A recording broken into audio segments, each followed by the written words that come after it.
देखो प्यारे भक्तों, आप इस बात को बिल्कुल भी झूठ ना माने जो हम कहते हैं ये 100% सही है। क्योंकि आपको जवाब जानने के लिए या अपनी इच्छा पूर्ति के लिए कहीं जाना नहीं पड़ेगा। जवाब आपके भीतर ही है और वो शक्ति आपके भीतर है। जो इच्छाएं तो बहुत ही छोटी सी चीज है, जो शक्ति आपके अंदर है वो असंभव कार्य को संभव कर सकती है। जो असंभव इच्छा है उसको भी तुरंत पूरा कर सकती है, बशर्ते कि आपको अपनी प्रार्थना भगवान से बोलनी आती हो, भगवान से आपको मांगना आता हो। देखो, ऐसे तो आप भक्ति नाम जप करते हो तो निश्चित है कि आपकी इच्छा पूरी होगी, लेकिन उसमें कितना समय लगेगा। आपका मन एकाग्र नहीं होता है जब तक पाप नहीं कटेंगे, जब तक आपकी इच्छा पूरी नहीं होगी। ये सब प्रार्थना के ही तरीके हैं, अलग अलग प्रकार से प्रार्थनाएं की जाती हैं। जो हम आपको ये बता रहे हैं ये भी एक प्रार्थना का तरीका है। ये बहुत ही प्रभावशाली तरीका है। इसमें आपको क्या करना होता है, रात को सोने से पहले भगवान से प्रार्थना करनी होती है और फिर आप जब सो जाएंगे तो जो आपके अंदर परमात्मा की शक्ति है, यानी कि जो अवचेतन मन है, उस तक आपके सोने के बाद वो बात आपकी पहुंच जाएगी। क्यों? क्योंकि जो चेतन मन है, जिसको जागृत मन कहा जाता है, उससे आप कोई भी अपनी इच्छा, अपनी समस्या बताएंगे तो जब बताते बताते आप सो जाएंगे, बोलते बोलते ही सो जाओ, तो चेतन मन तो सो गया, लेकिन अब चेतन मन यानी कि परमात्मा जो कि हर पल हर क्षण जागता है, आपके लिए, आपके शरीर के लिए कार्य करता है, आपकी हर बीमारी को नींद में वो पूरा करता है। तो आप जो समस्या चेतन मन के द्वारा उस तक पहुंचा के सोओगे, तो जैसे ही उस तक वो समस्या पहुंचेगी तो पहुंचते ही वो तत्क्षण कार्य करता है।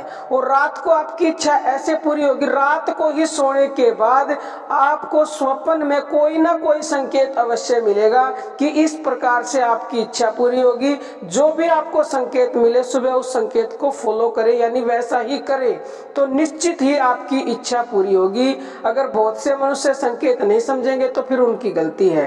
अब रात को देखो क्या करना, जब आप सोने लगो तो सोते समय सीधा लेट जाओ। लेट करके सबसे पहले अपने पूरे शरीर को स्थिर करना है, क्योंकि जब तक शरीर स्थिर नहीं होगा तो फिर जब तक आपका मन भी स्थिर नहीं हो सकता। पहले स्थिर शरीर होगा, फिर वाणी स्थिर होगी और फिर आपका मन स्थिर होगा। जब ये तीनों चीजें स्थिर हो जाएंगी और आपको ऐसे लगे जैसे कि मेरे को हल्की हल्की नींद आने लगी है, तो आप अपनी इच्छा भगवान से बोलना शुरू करें, आपकी चाहे कोई भी इच्छा हो। क्योंकि जब आप सोने से पहले अपना कार्य परमात्मा को सौंप दोगे तो निश्चित ही निश्चित उसका फल आपको तुरंत मिलेगा। स्वप्न में ही आपकी इच्छा का संकेत आपको किसी न किसी के द्वारा जरूर मिलेगा। तो आप परमात्मा की शक्ति पर पूरा भरोसा करें और जो आप बोल रहे हैं मन में ऐसा सोचें कि मेरी आवाज परमात्मा तक ये पहुंच रही है और मेरी इच्छा अवश्य ही पूरी होगी और मुझे इसका जवाब स्वप्न में ही मिलेगा, चाहे वो कैसे ही दे भगवान। तो आप अपनी कोई भी इच्छा हो, सोने से पहले कम से कम 25 बार, 50 बार, 10 मिनट, 15 मिनट, जितना ज्यादा बोलेंगे ना उतना ही लाभ होगा। और बोलते बोलते आप सो जाओ। अगर आपको दुविधा में नहीं रहना कि होगा, यानी निश्चित विश्वास रखें पक्का कि ये पूरी इच्छा होगी, तो उस तक आवाज पहुंच जाएगी। पहुंचते ही जरूर आपकी इच्छा पूरी होगी। बाकी प्यारे भक्तों, हम तो बता सकते हैं, समझा सकते हैं, करना आपको स्वयं पड़ेगा। विश्वास कीजिए, क्योंकि इस शक्ति से ऊपर संसार में ना कुछ था, ना है और ना ही होगा। और वो शक्ति आपके भीतर है, आप जानते ही नहीं हो। उससे आप जो चाहो वो करवा सकते हो।